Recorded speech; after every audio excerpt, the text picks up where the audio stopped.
Kadang-kadang aku dapat mesej dari orang yang aku tak kenal. Aku pun layan je lah sebab aku tak nak nampak macam kurang ajar sangat. Tapi baru-baru ini mesej diorang semua pasal badan aku. Aku pula segan. Kawan-kawan aku pun dapat mesej yang sama. Ada yang sampai minta gambar peribadi dan ajak lepak. Bila aku block diorang akan guna akaun baru untuk cari aku. Aku rasa diorang ni gatal. Tapi entahlah. Mungkin aku je kot yang perasan. Sejak tahun 2016 hingga tahun 2020, penggunaan internet dalam kalangan kanak-kanak berusia 5 hingga 17 tahun meningkat sebanyak 155%.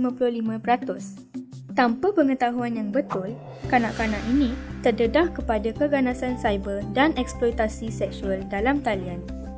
Laporan berita menyebut, bagi tempoh yang sama juga, pihak polis Diraja Malaysia merekodkan 1,143 kes jenayah seksual yang melibatkan media sosial. Walau bagaimanapun, golongan pakar percaya angka sebenar jauh lebih tinggi kerana masih banyak kes yang tidak dilaporkan. Kelas tuition aku dan kakak dah nak habis. Bila kakak berdiri, orang perasan ada darah dekat kain dan kerusi dia. Lepas tu, kakak terus lari pergi tertandas. Aku dan cikgu tuition teruskan perbualan kami, tapi aku tak boleh fokus sebab aku risaukan dia. Aku teringat dulu aku pernah belajar pasal benda ni. Benda ni biasa kan?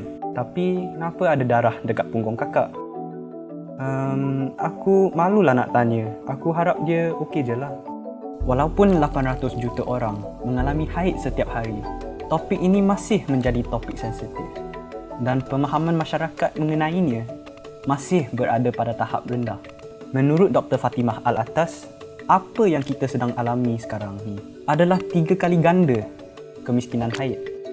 Kekurangan ilmu mengenai haid, kekurangan produk peralatan dan fasiliti untuk kebersihan. Perasaan malu apabila bercakap mengenai haid menghalang diskusi mengenainya. Malu ini tidak hanya pada wanita, bahkan juga kepada golongan lelaki. Hari ni hari jadi aku yang ke-16. Tapi aku tak seronok pun. 2-3 menjak ni aku rasa tak selesa dan loya. Soalnya aku rasa mabuk ni dalam kereta je. Tapi kali ni setiap masa. Waktu jogging, baring, makan, bangun tidur pun rasa macam tu. Aku rasa sekarang ni perasaan aku tak menentu. Aku rasa kembung perut, haid aku lewat. Akhir balik ni memang tak best. Tapi ada benda lain yang aku asyik terfikir. Ada kawan baik aku yang bijaksana ni selalu melawak. Dia kata aku mengandung. Aku teringat dulu ada jiran aku ni umur dia 17 tahun tapi dia terpaksa berhenti sekolah dan tinggalkan keluarga dia. Lepas tu dia kena duduk dengan seorang lelaki tua ni. Geli kan? Santah diorang dah berkahwin. Umur baru 17. Dah kahwin. Terima kasih je lah. Takkan aku mengandung. Aku tak nak mengandung. Kehamilan di usia remaja membawa bersama bermacam kesan negatif. Antaranya stigma masyarakat, pengguguran tidak selamat, mengganggu proses pendidikan, pembuangan bayi dan perkahwinan bawah umur. Semua ni boleh memberi kesan kepada kesihatan fizikal dan psikologi seseorang. Aku dan teman wanita aku bahagia sangat. Tapi, kawan-kawan aku asyik cakap yang kita orang kena buat seks sebelum habis sekolah. Aku tak nak dia orang ejek atau pandang rendah dekat aku. Aku gelak dan iakan je lah. Tapi sebenarnya, aku tak selesa dan gelisah bila cakap pasal seks. Aku tak tahulah aku dah sedia ke belum. Macam mana aku nak tahu yang teman wanita aku pun rasa benda yang sama?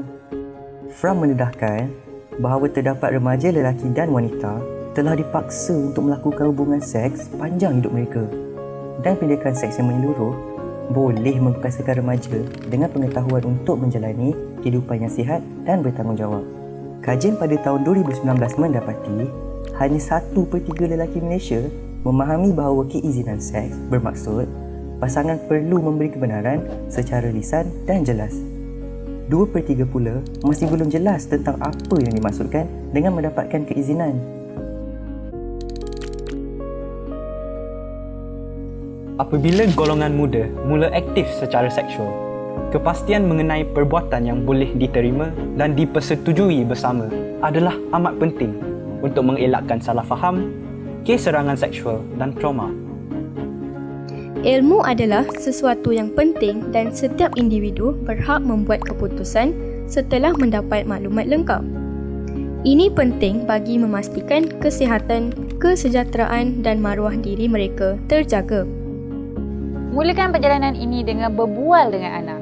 Chatbot pendidikan seksualiti komprehensif yang direka khas bagi membantu menyelesaikan sebarang persoalan atau kekeliruan berkaitan seks dan kesihatan reproduktif.